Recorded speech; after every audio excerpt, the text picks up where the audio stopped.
Bonjour à tous, bienvenue dans ce nouvel épisode de Fréquence Populaire. Si vous aimez ce que nous faisons, eh bien n'oubliez pas de liker, de commenter, c'est important, de partager et d'en discuter avec vos proches. Et puis, si vous n'avez pas les poches complètement percées, je sais que la crise est là, eh bien vous pouvez cliquer en bas de la vidéo sur le petit lien qui vous permettra de nous faire un don de 5 € et nous permettra de faire ce qu'on fait et de le faire un peu mieux. Alors aujourd'hui, nous recevons l'excellent Gaël Brustier. Merci. Bon, je m'honore qu'il soit un ami et qui va nous parler de son dernier ouvrage. Il en a déjà écrit quelques-uns. C'est Les analphabètes au pouvoir. Alors on avait une impression qu'il y avait quelques analphabètes au pouvoir, mais on va voir ce qu'il entend par là. Alors pour ceux qui ne connaîtraient pas Gaël, docteur en sciences politiques, politologue, il a été conseiller de plusieurs personnalités politiques. Maintenant, c'est un essayiste sobre qui observe le monde, le regarde et d'une plume parfois acerbe, mais toujours précise, décrit les choses qui se passent. Et c'est un peu le sens de cet ouvrage présenté ici. Alors, tu as derrière toi un portrait de Philippe Séguin. Je crois que tu as commencé à travailler avec lui, puis tu as travaillé avec Chevènement, avec Montebourg, en tout cas conseiller ou proche, même avec Mélenchon en 2017, que tu as laissé un peu aller sur son chemin étrange. Tu as travaillé aussi avec Georges Sarr. Surtout, oui, qui avait écrit L'Europe contre la gauche. Il y a un livre assez ancien maintenant, qui a une vingtaine d'années, mais qui fait jusqu'à 20 ans, qui fait tout son sens toujours. Parce que je l'ai relu récemment et il avait été bien conseillé, on va dire. Il avait été conseillé par plusieurs personnes, dont je dois mentionner, je ne sais pas s'il sera content, c'est Marc Joly, qui est un des grands spécialistes en sociologie au CNRS de Norbert Elias, qui a été avec moi et Georges, évidemment, en premier lieu, un des auteurs. Nous étions des auteurs un peu cachés, mais enfin, Georges a travaillé beaucoup, je me souviens, sur ce texte. Et donc, ça a été un texte, à mon avis, qui a contribué, modestement, mais quand même, à la victoire du non le 29 mai 2005. C'est quelque chose, donc. C'est un souvenir... c'est un souvenir très ému, parce que, d'abord, Marc est toujours en vie, comme moi, et on se voit toujours, mais Georges n'est plus là. Mais quand je vois ce bouquin dans ma bibliothèque, j'ai toujours une pensée émue pour un homme que j'ai beaucoup aimé. D'une gauche qui malheureusement disparaît petit à petit. Peut-être que cette gauche, enfin on peut beaucoup discuter sur cette gauche, c'est un homme honnête, formidable d'un point de vue humain, et je l'ai beaucoup aimé, voilà. Je ne peux pas dire autre chose de Georges que... Jean-Luc Laurent nous a quittés il y a quelques semaines, mais je n'ai pas travaillé avec lui, mais Georges comme Jean-Luc étaient des types très estimables, où j'ai vraiment beaucoup aimé les côtoyer.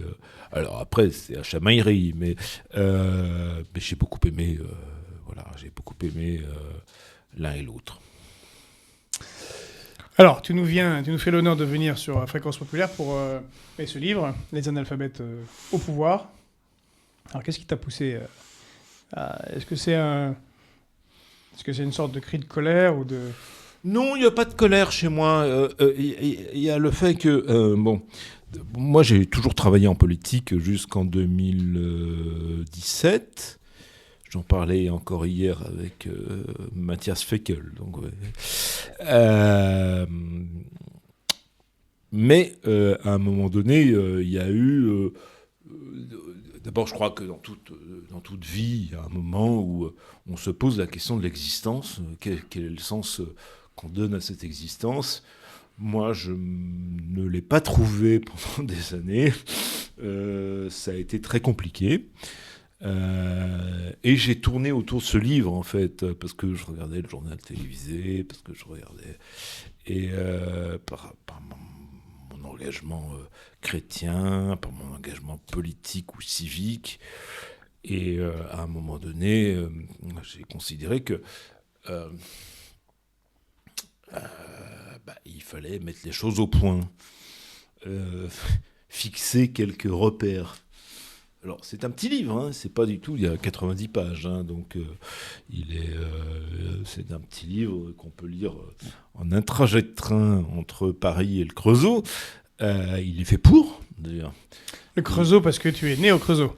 Je suis né au Creusot, et puis je vis moitié de mon temps entre Montreuil et Guignon. C'est un petit peu plus au sud du Creusot. Et c'est là où j'ai fait une partie de ma carrière professionnelle, d'ailleurs. Mais j'ai trouvé qu'il était intéressant, à un moment donné, de fixer sur le papier quelques orientations, quelques réflexions qui n'étaient pas faciles, en fait, à fixer de prime abord. Mais je trouvais que c'était intéressant. C'était intéressant. Il y a des réflexions sur des sujets de société où je vais peut-être un peu rapidement, mais je pose certaines questions et je trouvais que c'était bien, en fait, de le faire. Mais même s'il est court, et parfois mieux vaut un livre court qui est incisif qu'un livre long où on répète la même chose, il y en a quelques-uns. Là, tu dessines dans ce livre, si je ne m'abuse, un tableau où il y a une sorte d'effacement de la mémoire collective et une forme de processus de décivilisation où, que tu vois à l'œuvre par différents aspects de la société, que ce soit la manière dont se fait la politique ou alors l'influence délétère de la drogue dans la société. Enfin, tu as beaucoup d'approches, mais il y a quand même une sorte de pas d'effondrement, mais de l'encoulé. Je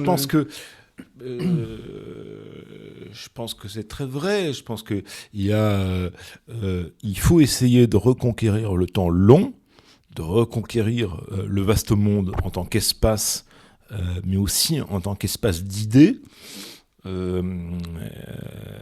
et d'essayer de sortir, en fait, de l'immédiateté. Alors, on peut dire que l'immédiateté est dictée par les chaînes d'infos. Je pense pas simplement. Je pense que nos civilisations sont en train de sombrer dans une espèce de passion pour l'immédiateté. Il faut tout de suite répondre, raconter quelque chose qui, par définition, échappe, en fait, à l'immédiateté. C'est-à-dire que si on sort dans la rue, ce qui se passe dans la rue est défini à la fois par l'immédiat, mais il est défini par le temps long. Et tout ça, c'est vrai que à un moment donné, je me suis dit, j'arrivais pas à écrire, en fait, là-dessus. Et donc, je me suis dit, bon, tu vas pas faire une théorie générale en 500 pages, tu vas faire une espèce une fusée éclairante qui va partir et elle donnera ce qu'elle donnera. Ça fait 90 pages, c'est un petit livre, mais voilà, c'est comme ça que je l'ai conçu. Et pourquoi les analphabètes ? Alors là, il y a une histoire du titre. Alors, les analphabètes, d'ailleurs, parce que je pense que j'ai un tout petit peu croisé le Premier ministre actuel, donc tout ça me semble...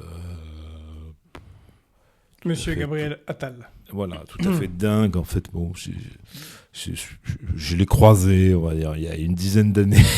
Mais tout ça n'est pas très convenable à raconter. Mais à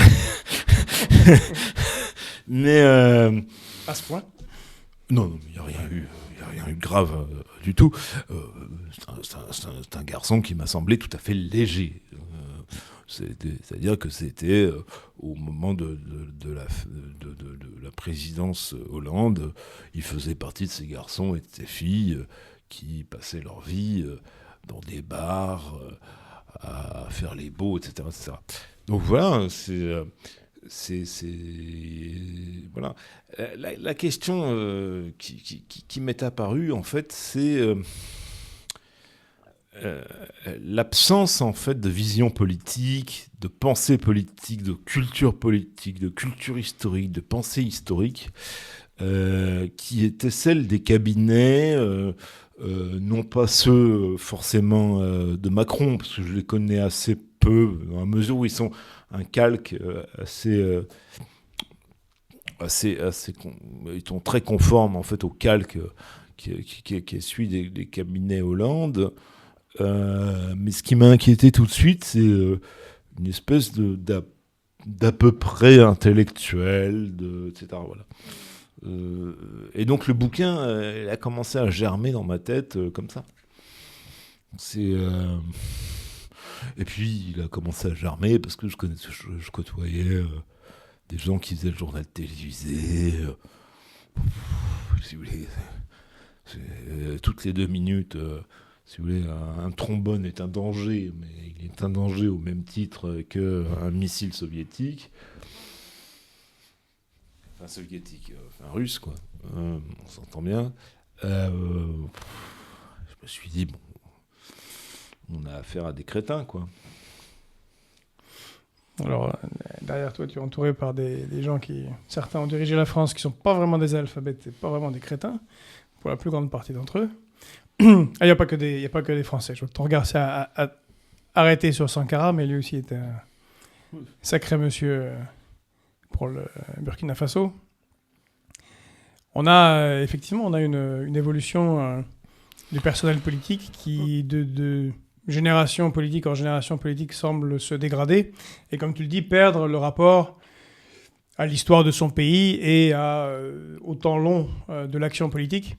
Mais est-ce que c'est pas parce que, et en particulier avec Emmanuel Macron et ses divers gouvernements dont Gabriel Attal est une sorte de parangon extraordinaire, est-ce qu'il n'y a pas réellement un abandon de la nation, de l'État, et le laisser couler dans quelque chose de plus vaste, Il n'y a même pas un abandon, ils ne savent pas ce que c'est. Vous pouvez poser la question à Gabriel Attal, ce que c'est que l'État, l'histoire de l'État, ce que c'est que l'histoire de France, comme Emmanuel Macron, sont des machines à passer des examens et des concours. C'est absolument pas des gens qui ont une conception de l'histoire. Il n'y a pas de conception de l'histoire chez ces gens-là. Qu'est-ce que vous voulez, le pauvre Gabriel Attal, sans doute inspiré par Bruno Roger Petit d'ailleurs, mais fait des pirouettes pour expliquer que la France ceci, la France cela, mais il n'y connaît rien, la France. Il n'y connaît rien. Il était à l'école alsacienne, c'est bon. Il a passé ses vacances dans une maison de campagne en Bretagne. Maintenant, il a acheté une maison de Midi. Il n'a jamais vu un ouvrier de sa vie, quoi. Il y a absolument... voilà, c'est tout. La page est tournée. Maintenant, on en a pour 3 ans et demi, s'il n'y a pas de révolution, à se payer avec eux. Mais pour le reste, il n'y a absolument aucune espèce de...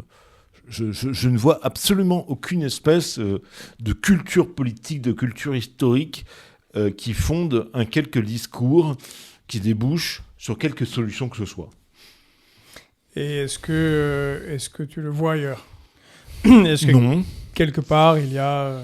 Non, parce que... Non, je ne le vois pas. Le Rassemblement national ne sert qu'en fait, si vous approchez du Rassemblement national, il a basculé, etc. Donc c'est un repoussoir, en fait.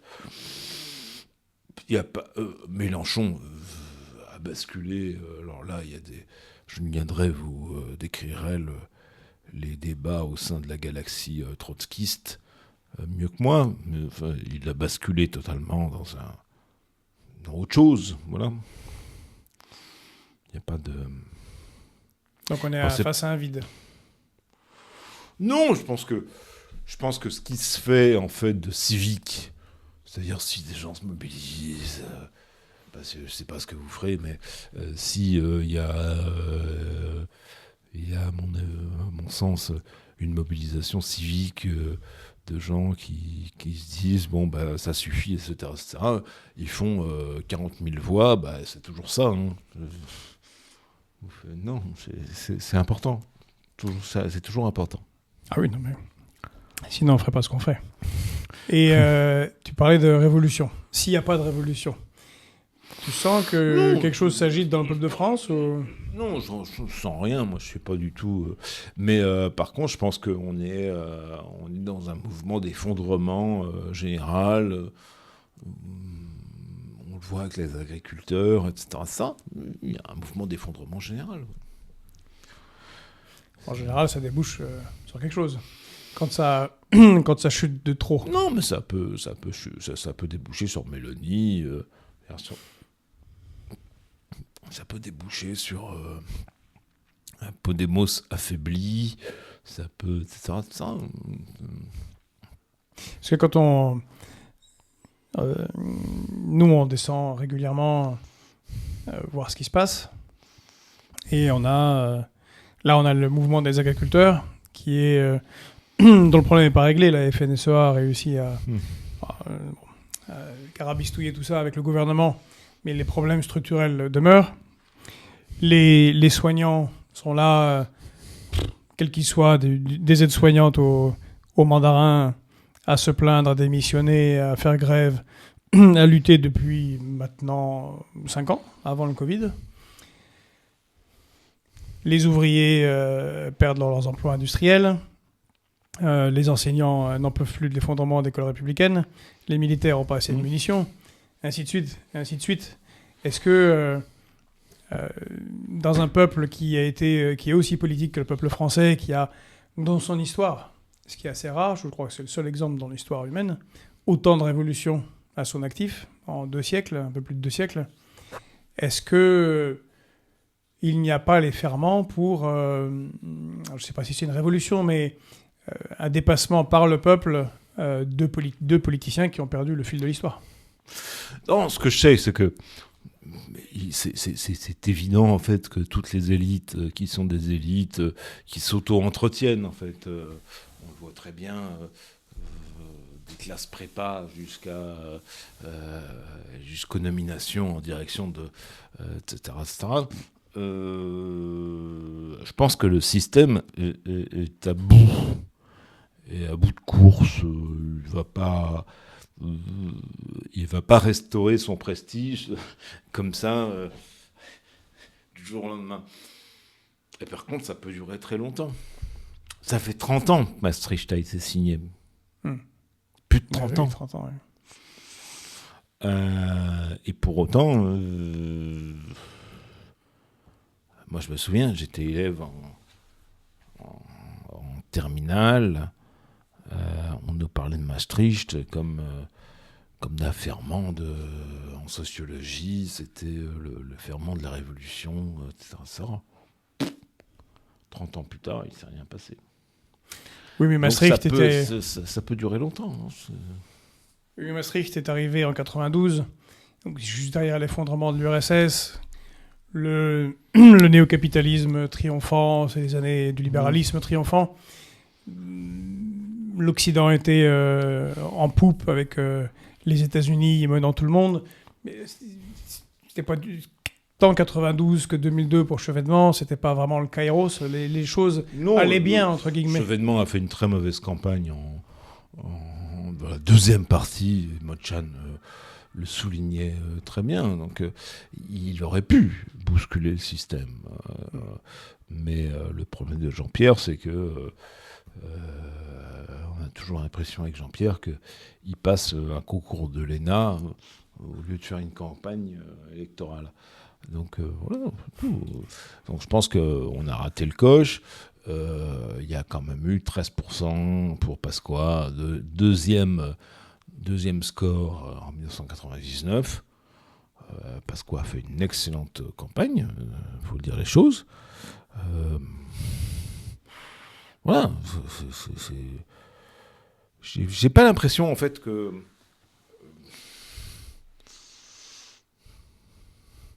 tout le monde a compris en fait. C'est l'offre politique qui manque. Tout le monde a compris ce qui se passait. Vous pouvez interroger aux quatre coins de... J'ai une carte en face de moi là, mais vous pouvez interroger n'importe qui aux quatre coins du pays.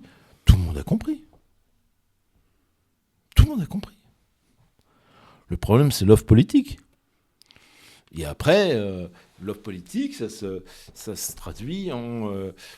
est-ce que c'est crédible ? Est-ce que mon vote... Est-ce que si je me déplace à la mairie tel jour pour voter, est-ce que c'est crédible ? Est-ce que je porte du crédit à mon combat, etc. etc. Ben, tout le monde a compris. Tout le monde a parfaitement compris que le système dans lequel on était un système totalement foireux. Voilà. J'ai pas du tout de doute sur... Alors après, ça peut être... Voilà. Mais je pense que... Non, il n'y a pas de... Non.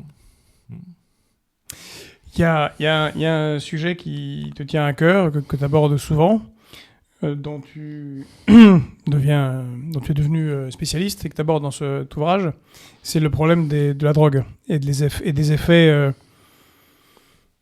délétères sur la société. Pour toi, c'est un marqueur de... D'abord, j'ai été extrêmement choqué parce que pour moi, dans ma vie personnelle, la drogue, ça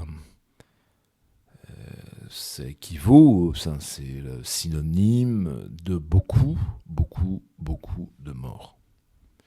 Des gens, j'ai appris la mort d'un ami il y a 2 semaines. Je ne savais pas ce qu'il devenait, donc j'ai envoyé des messages. Et voilà. Et on sait que dans la drogue, tout ce qu'il advient avec la drogue, enfin les causes, etc. On sait que il y a d'abord des conséquences humaines, c'est-à-dire des familles qui sont endeuillées, il y a beaucoup de morts, beaucoup, beaucoup, beaucoup. Et puis, il y a un fait qui est le fait que les politiques, au sens large, ne sont pas du tout adaptés, en fait, à cet enjeu, à ce risque qui est celui de la drogue. C'est-à-dire qu'ils n'arrivent pas à donner de réponse. Et donc là, on a en fait une ligne de front qui est une ligne de front éprouvante pour beaucoup de familles, mais qui est aussi une ligne de front éprouvante pour nos nations. On voit très bien ce qui se passe aux États-Unis, c'est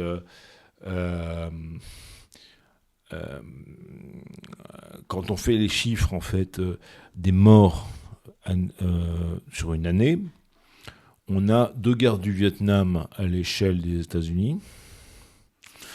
Quand on prend la simple par ville... année, hein. Par année. Quand on prend la simple ville de New York, on a l'équivalent de 1 à 2 11 septembre 2001, c'est-à-dire... voilà. Donc oui, ça me paraît un sujet extrêmement important. D'un point de vue humain, évidemment. Il suffit de connaître quelqu'un qui est mort d'overdose ou de suicide parce qu'il n'arrivait pas à s'en sortir pour être concerné. Donc ça fait énormément de monde. Et puis, il y a un sujet national. C'est-à-dire, non, on ne peut pas, en fait, avoir un pistolet braqué dans le dos de notre nation qui est celui de la drogue, sans réagir. Tous les drogués ne sont pas des paumés irrécupérables, c'est pas vrai. Simplement, ils révèlent une immense détresse, et cette immense détresse, il faut la régler, il faut travailler là-dessus. Mais ça, c'est très difficile, parce que moi, j'ai côtoyé beaucoup d'hommes politiques de gauche, essentiellement. Soit ils sont laxistes, soit ils sont répressifs. Bon, il faut avoir une réflexion un peu au-delà. Bon, c'est très compliqué à faire, en fait. Oui, parce que, tu le disais, aux États-Unis, où eux, en général, ils adoptent une position répressive. C'est une catastrophe sans nom, donc tu l'as indiqué. Et puis maintenant, il y a cette drogue dont le nom, là, tout à coup m'échappe, qui est le fentanyl, qui est fait par un laboratoire pharmaceutique. Mais il y a le fentanyl, mais en France même, c'est-à-dire, alors c'est à 10 000 km d'ici, il y a cette drogue qui est la méthamphétamine.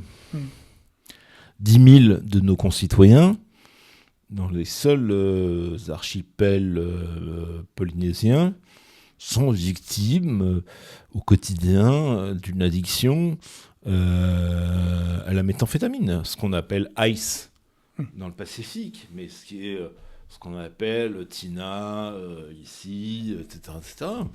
Mais après, il n'y a pas que ça. Hein, voilà. Donc, et le problème, là où j'ai divorcé avec la gauche d'ailleurs, parce que j'ai pensé que j'avais plus rien à faire avec ces gens, c'est qu'à chaque fois j'ai fait des notes. À chaque fois que j'ai fait des notes, en fait, sur ces questions-là, en fait, j'ai jamais eu de réponse. Jamais. Donc c'est c'est amusant, ça fait partie des sujets qui font tellement peur. Non, parce que je pense que pour des gens qui sont, je pense à une élue en particulier, mais qui ne m'a jamais répondu, alors que nous connaissons toujours. Mais il y a un petit problème quand même. Il faut bien soigner son peuple. Ils n'ont rien à foutre. Mais comment ça se fait qu'il y a une crainte ? Parce que la drogue n'est pas spécialement un marqueur de la gauche. Parce que ça fait vilain, parce que si je me mets on n'est plus à Woodstock. Non. Oui, on n'est plus à Woodstock, mais si je descends à la rue et que je raconte que je me suis drogué un jour, ou que vous racontez que je vous êtes drogué un jour, vous êtes blacklisté.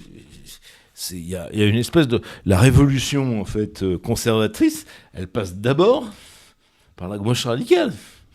Il n'a absolument aucune envie d'entendre parler de ces sujets-là. Vous voulez sauver vos potes ? Moi, c'est mon cas. Je suis désolé, j'ai absolument envie d'éviter que dans 2 semaines, on m'explique une nouvelle fois que un tel ou un tel, ce qui s'est passé il y a 15 jours, est mort. Eux, ils n'en ont rien à faire. Pourtant, on a un député de la France Insoumise, M. Boyard, qui explique oui, il a vaguement dealé du shit. Drogue. Oui, il a vaguement dealé du shit. Mais bon, écoutez, fumer un pétard, je vais vous dire un truc. Quand vous regardez sur les tableaux, etc., et quand vous allez aux urgences psychiatriques, il y a des petits risques avec le shit. Il fait un peu son malin. Moi, je suis beaucoup plus concerné par des gens qui... Qu'est-ce que vous voulez ? C'est des gens qui meurent au quotidien de tout ça, c'est tout. Alors que Madame Autain, Monsieur Corbière, en a rien à foutre, ça j'ai bien compris. Mais je pense que c'est un sujet intéressant pour la nation. Et révélateur aussi. Moi, je voulais dire un truc. On peut parler, parce que c'est une discussion que nous avons dans les milieux chrétiens, mais on ne fait pas une nation forte, on ne fait pas une nation souveraine. Quand nous avons des gens qui sont affaiblis, quand nous avons des gens qui cherchent dans des substances X ou Y un palliatif à leur manque de... voilà, leur vie défaillante. Et aujourd'hui, je ne vois pas beaucoup de groupes politiques qui s'y emploient. Donc une nation forte qui vit et qui a son passé pour elle serait plus protégée des drogues, par exemple. D'une certaine manière. Parce que l'existence a un sens. Ça, c'est certain, si on veut parler de drogue, que si vous avez une transcendance, si vous avez une projection de la nation au-delà de la vie de ses citoyens et ses membres, c'est ce qu'offre une religion d'une certaine manière. Alors, vous avez non pas résolu le problème de la drogue, qui est très vaste, mais vous avez quelques outils pour le combattre. Ça, j'en suis sûr. Alors, quid de nos analphabètes Comment est-ce que... C'est vrai qu'on on revient à ce dont on discutait un peu au début. Cette histoire des drogues m'y fait penser.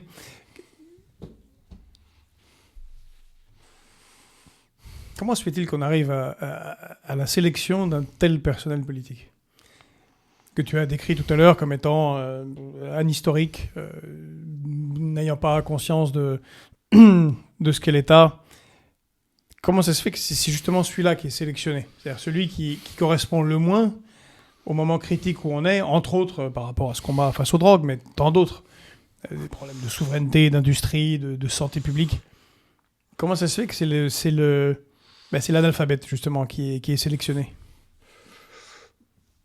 Quel est le mécanisme social qui amène à ça? Il n'est pas forcément un alphabète. Hein, non, au sens de l'ouvrage. Ce qui est sélectionné, c'est l'absence de mise en perspective. Il ne faut surtout pas poser de questions. Et c'est vrai que tout le parcours politique que j'ai fait, ça a été celui du constat d'un amoindrissement permanent du personnel politique intellectuellement. Ça, c'est une réalité. C'est-à-dire, moi, ce que j'aime ce que j'ai aimé en politique quand j'étais militant, c'est que nous avions une forme de curiosité, je crois, curiosité intellectuelle, etc. Bon, aujourd'hui, vous l'avez pas. Hein, ils ont strictement rien à foutre de la curiosité intellectuelle. Et voilà. Bon, comment on les change? Comment on change les choses? Comment on les change, eux? Non, les choses, il faut passer par les changer, les remplacer, eux. Tu disais tout à l'heure Je pense que c'est par la culture. Je pense qu'il faut faire monter une nouvelle génération qui soit en rupture totale. C'est avec eux, quoi. C'est tout. Il faut qu'on forme nos propres écoles de formation. Oui, totalement. Oui, je pense qu'il faut... Mais non, mais dans la diversité, c'est-à-dire autant de l'extrême gauche à l'extrême droite, il faut qu'il y ait des gens qui commencent à penser par eux-mêmes. Après, ils n'ont pas vocation à se rencontrer, mais autant que... moi, je rencontre des jeunes de gauche ou de droite, on va dire d'extrême gauche ou d'extrême droite d'ailleurs, mais je les trouve plutôt intéressants dans la mesure où ils sont en recherche. Or, le système macroniste, c'est quand même... c'est un état de putréfaction en fait de l'intelligence en politique, quoi. Ce mec est... Très belle formule. Non, mais il fait du et encore parce que au moins le terreau ou le voilà, tout ça ça produit des choses, mais non, c'est Voilà, on aurait pu penser, parce que il faut voir un truc avec Macron. Moi, j'ai cru à un moment donné, il y a 2-3 ans, j'ai cru que ce type avait compris. Non, mais en fait, il a compris. Sauf qu'il n'en a pas déduit les mêmes choses que moi. Et que donc, du coup, il a fait... on le voit très bien avec le ralliement de Chevènement, qui est un type tout à fait charmant, mais enfin... et qui est allé placer 15 copains aux législatives, 15 copains qu'il connaissait à peine d'ailleurs. Il n'y a que Belfort qui l'intéresse, mais bon, voilà, c'est consternant, quoi. Parce que je suis d'accord avec toi. On peut, quand bien même on a des Gabriel Attal, Emmanuel Macron, moi personnellement, me semble parfaitement intelligent et qui fait exactement ce qu'il voulait faire. Je ne pense pas que ce soit un imbécile. Je pense que c'est quelqu'un qui volontairement fait ce qu'il fait, et c'est un des rares qui met en application ce qu'il avait dit qu'il ferait. C'est-à-dire, il n'y a pas de culture française, rabaisser l'État, mais il dit ça, faire la souveraineté. L'inverse, quoi, oui, mais dans les mots, mais je parle de ce qu'il disait avant, quand il n'était pas encore élu. Construire cette souveraineté européenne qu'il a toujours en tête, signer le traité d'Aix-la-Chapelle, c'est quelqu'un qui a dû conceptualiser et met en œuvre brutalement et de manière assez efficace la fin de l'État et la fin de la nation. Peut-être a-t-il acté dans sa mégalomanie que la fin de l'État-nation français, ce serait la fin de son mandat. Et lui, après, serait président d'une commission européenne qui aurait des pouvoirs exécutifs étendus dans une Europe fédérale. Et sous cet angle-là, tout ce qu'il fait prend sens, y compris nommer des abrutis, des analphabètes au pouvoir. Parce que, non mais, je trouve le titre est bien choisi quand on choisit un Stéphane Séjourné pour diriger la grande diplomatie française. Joker. Non, mais c'est qu'on a choisi un analphabète dans ce domaine. Il se doit être un garçon tout à fait brillant, intelligent par ailleurs, mais il est complètement analphabète de la relation internationale, et on l'a mis là, peut-être parce qu'il est analphabète dans ce domaine, et incompétent, donc. Il était mis là parce que son ex-copain l'a mis là. Voilà, Nous entrons là dans des considérations. Non, je le dis parce que c'est bon, je connais le milieu, mais ces journées n'ont pas fait beaucoup d'étincelles au cabinet de Huchon.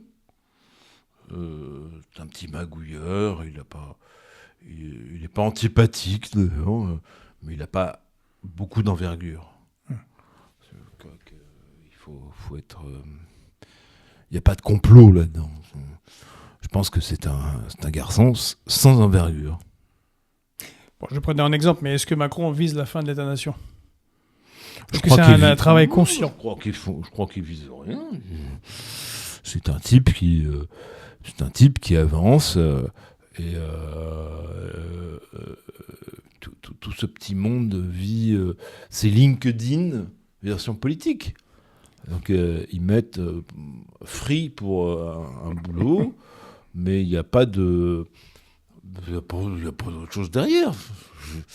J'ai jamais rencontré... J'ai rencontré Macron 1 ou 2 fois, mais j'ai pas senti que le poids de l'histoire pesait sur la pièce. Hein. Je veux dire un truc... Non. Non, et puis je pense que ce sont des gens... Non, je pense qu'il y a c'est pour ça les analphabètes, en fait, le titre nous est venu avec Jean-François Colosimo. On voulait écrire le bouquin, en fait, avec un ami à moi depuis 20 ans. Mais on aurait pu dire la légèreté des élites, avec plein de guillemets, quoi. Ils sont très légers, quoi. Ce sont des gens très légers. Faut pas leur prêter... plus d'intention. C'est le gros problème que j'ai eu en fait avec le commentaire de la politique. Alors le bourg était un peu pareil d'ailleurs. Crépon, tout ça. Bon, toute cette galaxie qui commentait l'extrême droite. Moi, je commentais un peu tout le monde. Au bout d'un moment, je me suis dit, il n'y a pas grand-chose à raconter sur ces gens-là, quoi. Vous croyez qu'il y a grand-chose à dire sur ces gens-là? Non. La manière de refaire... Vous réveillez le matin, vous avez un texto. France24.fr. Monsieur Brustier, est-ce que vous pouvez commenter tel truc? Qu'est-ce que je commente? D'abord, ça m'intéresse pas. Ensuite, il n'y a rien à commenter. Ces journées, il n'y a rien à commenter. Son compte en banque, peut-être. Mais non, c'est des gens pas du tout intéressants. En fait, la vérité, c'est que c'est là où c'est troublant, en fait. C'est quand vous avez fait des études pour être politologue, politiste, machin, etc., faire des soirées électorales, et vous retrouvez avec des cas comme ces journées où l'autre, là, Attal, là, qu'est-ce que vous allez faire? Vous dites quoi? Vous prenez la bagnole, vous endormez dans la bagnole, vous allez sur un plateau de télé, vous êtes chier. Mais et en fait, ces gens-là n'ont rien à dire. Rien à dire. Ils n'ont rien à dire. Et je m'en aperçois tous les jours. Moi, j'ai des copains de collège, d'école, de lycée. Ils ont leur vie. Qu'est-ce que vous voulez que la parole de Monsieur Séjourné ou de son ex, Monsieur Attal, n'est-ce pas, leur apporte? Mais rien. Ce sont des gens qui sont inintéressants. C'est ça le drame. Moi, mon drame, pourquoi j'ai fait ce bouquin, je m'emmerde. Qu'est-ce que vous voulez commenter des gens pareils? C'est une approche effectivement intéressante. Non, mais il y a un intérêt complet. Il n'y a strictement rien à dire sur Monsieur Attal, Monsieur Séjourné. Je ne vais pas aller commenter leur partie canapé. Donc, rien. Madame Monsieur Bruno Castéra. Mais oui, Madame Castéra ou Bruno Roger Petit, par exemple, qui est un bon copain. Mais Bruno Roger Petit, la seule chose qu'il dit en étant conseiller du président de la République, c'est quoi? Regardez Instagram. C'est sa maison en Normandie. Ah! Enfin, moi, je mets mon chien, mais au moins, mon chien, il est vivant, et puis voilà. Mais tout ça est consternant. Il faut le retenir sur Bruno. Hein. Parce que moi, je suis désolé. Le mec est payé par l'État, et tous les jours, il vous met une photo de sa maison en Normandie. Elle est belle, sa maison. Ça va intéresser les agriculteurs, d'ailleurs. Mais voilà. So wonderful people. So amazing people. Amazing. Bon, et ben alors, Gaël, merci d'être venu sur Fréquence Populaire. On va en rester là avec les analphabètes et les gens dont on n'a pas grand-chose à commenter, mais qui malheureusement nous emmènent droit dans le mur. Alors le livre, il est là, visible à l'écran. Bien écoutez, si vous avez aimé, vous pouvez liker, faire des commentaires, partager la vidéo et si vous le pouvez, cliquez sur le lien pour nous faire un petit don qui nous permettra de continuer ce que nous faisons. Merci encore d'être venu et à la prochaine.